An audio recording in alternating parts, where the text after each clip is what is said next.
Hey everyone, Zephyr here and welcome back to my channel. Today we are doing something a little different. We are building a neighborhood from scratch in The Sims 2. This isn't a build a city challenge. In fact, my build a city challenge is actually kinda no longer with us, if you didn't already get that news delivered to you. I accidentally messed it up. It was a whole thing. And my most recent backup is like 3 months old, so I am not going back to that Let's Play. I am definitely working on another Build a City challenge though. It's just taken a lot of work to set up, and I'm kind of getting overwhelmed by it. So naturally, what do I do when I'm overwhelmed with making a video series on YouTube? I start another one. But the thing is, this one has less rules. I'm just making a neighborhood from scratch and I'm doing whatever the heck I want with it. Like, for example, this video has it all. Well, not everything. Like, it's not gonna, teach you how to obtain $1 million, but it has me building the terrain in SimCity 4. It has me decorating a small portion of the map. There's even a little speed build thrown into this video. Overall, I just want this series to be probably something that I work on for a long time, and a series I can fall back on if I don't feel like recording whatever Let's Play I'm doing, or it gives me more options to record content, and I like that. I love showing this part of the creation process when it comes to building neighborhoods in The Sims 2, because whenever I post about it on TikTok, I always get a comment that's like, oh, I didn't know you could do this. Well, if you didn't know, you could literally just load up SimCity 4, select the smallest terrain possible in-game, and manipulate the terrain as much as you want and add roads, and you could import that into The Sims 2, and I love that feature so much. I've said it before, but that's really what I'm looking for in a new life simulation game. Maybe that's why I'm still playing The Sims 2 to this day, because it really is the best Sims game when it comes to customizability and world building. So I'm going to be using a lot of custom content in this neighborhood, which means I'm not going to feel comfortable enough to put it up for download. However, I'm going to try to put all the lots I build for this neighborhood up on my Patreon. So if you're interested in that, check my Patreon out down below. All my builds are free. I don't expect any money from it.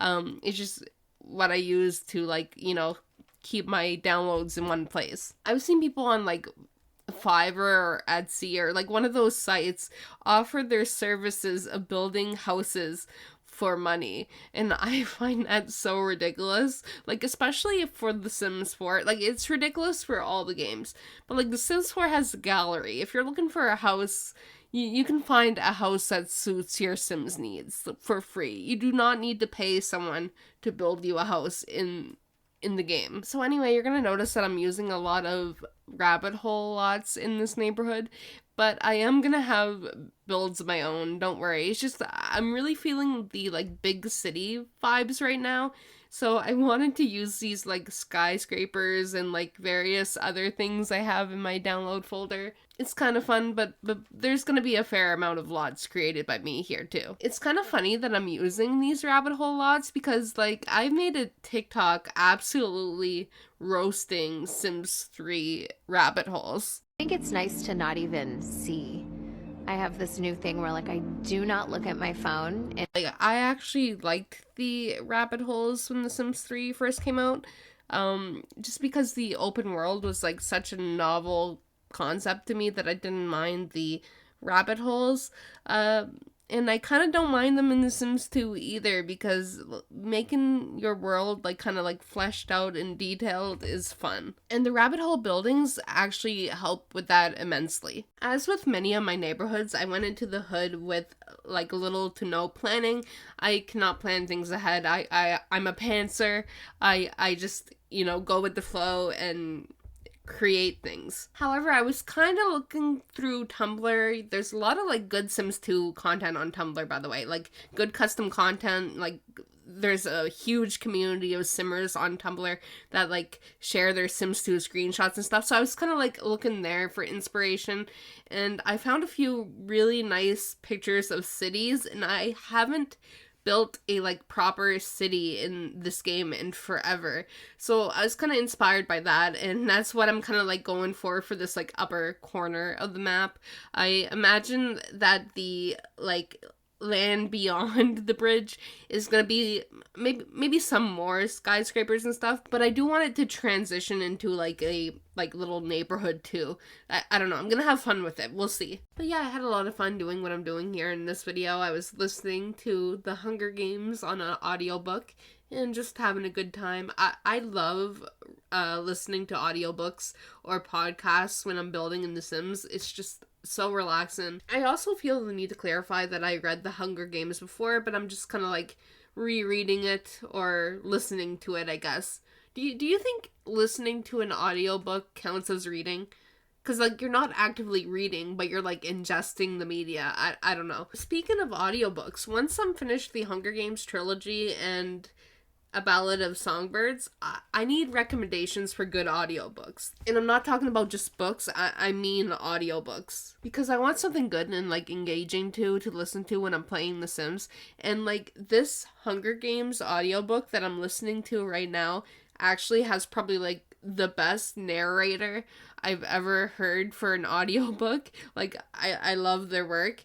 And I just want to replicate the experience in future audiobooks that I listen to. So yeah, if you have any recommendations for that, let me know. I'm honestly going for like kind of like a easier listening experience though. So maybe I'll just like go with a book that I'm rereading instead of, so I don't necessarily have to like focus on the whole story, because sometimes I just get fixated on my game and like I miss some of the details to the story. But still, if you have any ideas, just feel free to tell me. I'm pretty much willing to read anything, you know, within reason, so I'm definitely down to hear any recommendation. I just don't want to like, you know, play loud hardcore smut on my phone speaker in the middle of the day.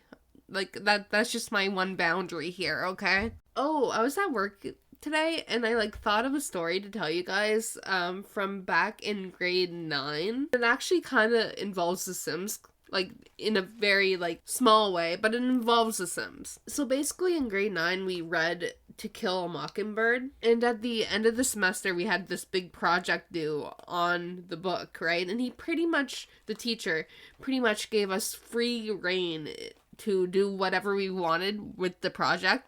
So I was 14 years old, going through a Sims phase that I never exited out of, but I was going through a Sims phase. I played a lot of Sims 2. I at the time was trying to get into The Sims 3, but my computer could not handle it. So I was, you know, I was attached to my Sims 2. And I was like, what if I built the whole like little neighborhood town that To Kill a Mockingbird is based in? What if I build that in The Sims? And what if I like made the court scene in The Sims?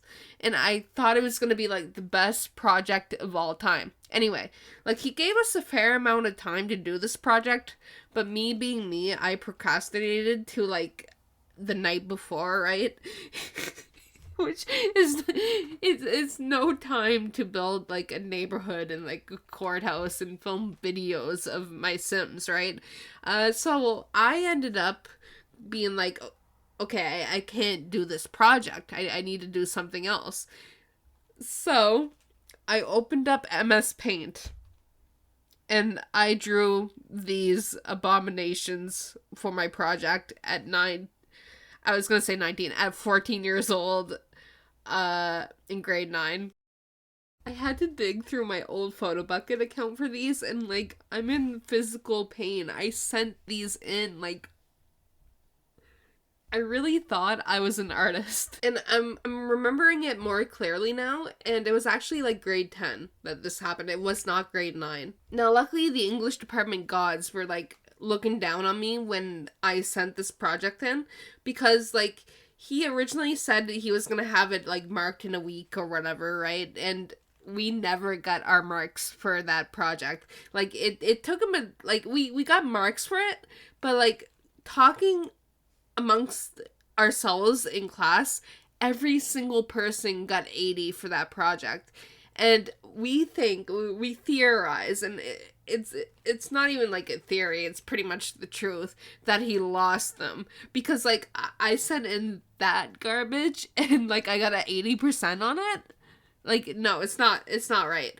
But yeah, my teacher was, like, the theater director, and he had, like, a little storage room underneath, like, the school, right in the basement, and that was always a mess. So we just kind of, like, think he lost it in there, and I'm so glad he did.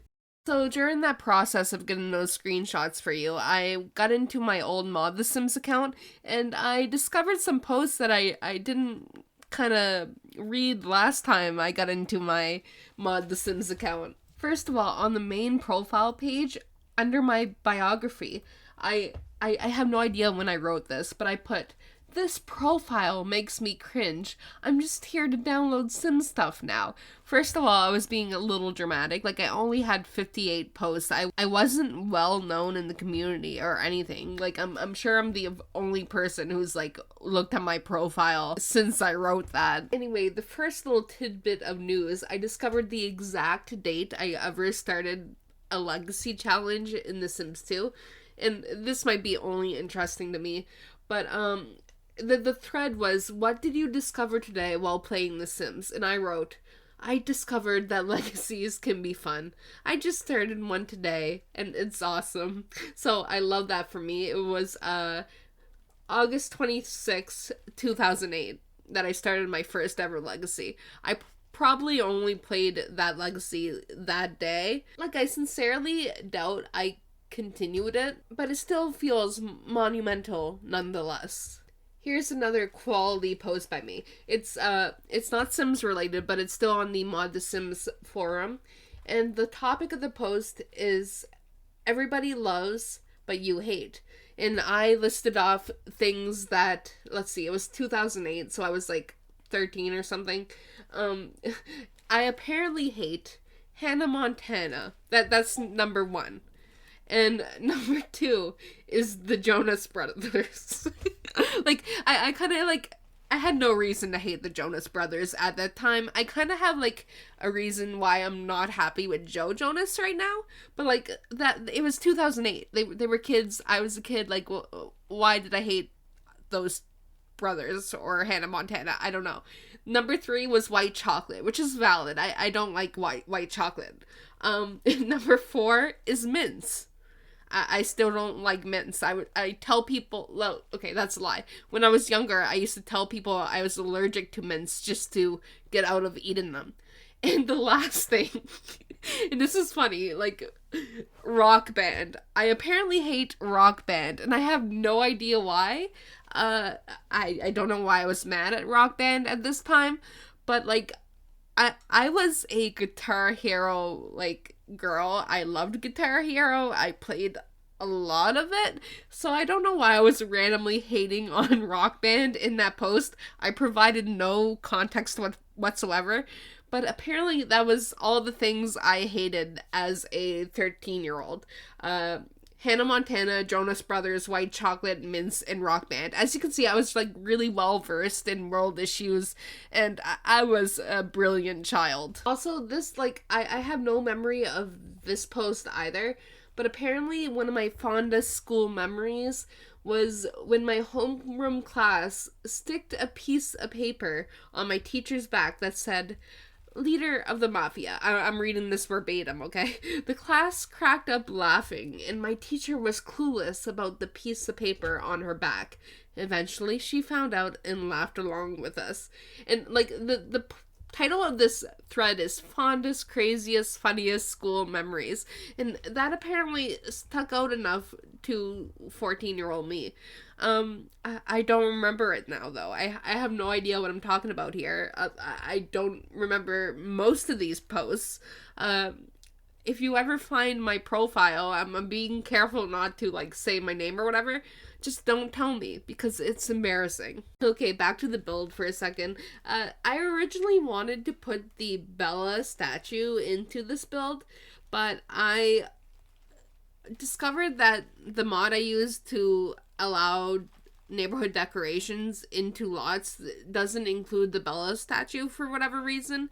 And I found like a way to like fix this by there's like a workaround that you can get the statue onto the lot, but it required a lot of reading and I just wasn't in the mood for it. So I put the statue towards the back, and I still think the park turned out cute anyway. I imagine this will be a good place for Sims to hang out at. I do intend on playing in this neighborhood eventually. I'm gonna create all the Sims for this neighborhood, you know, create all the buildings and stuff first, and make up stories for the Sims that are in this neighborhood. I basically want this neighborhood to be my own custom, like, Pleasant View, Veronaville experience. I just want to set up the storylines and see where the game takes me. And I'm also open to ideas about what I could do in this neighborhood, because I always need some inspiration. So if you have any like unique ideas, or you're doing something interesting in your neighborhood that you think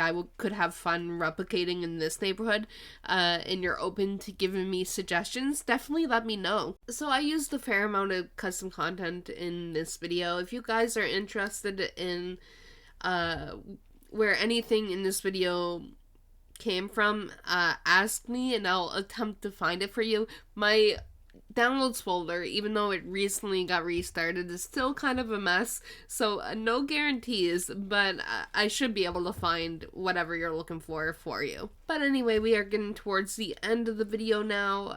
This video was kind of like more relaxed. Okay, I'm bullshitting you. My videos are normally a chaotic mess, but I think it was a pretty good experience nonetheless. I kind of jumped around a lot in this video, but that's fine. Like, you can come to expect that from me. I'm very excited about this series. Leave a like if you enjoyed this video, and I'll talk to you guys next time. Bye, guys.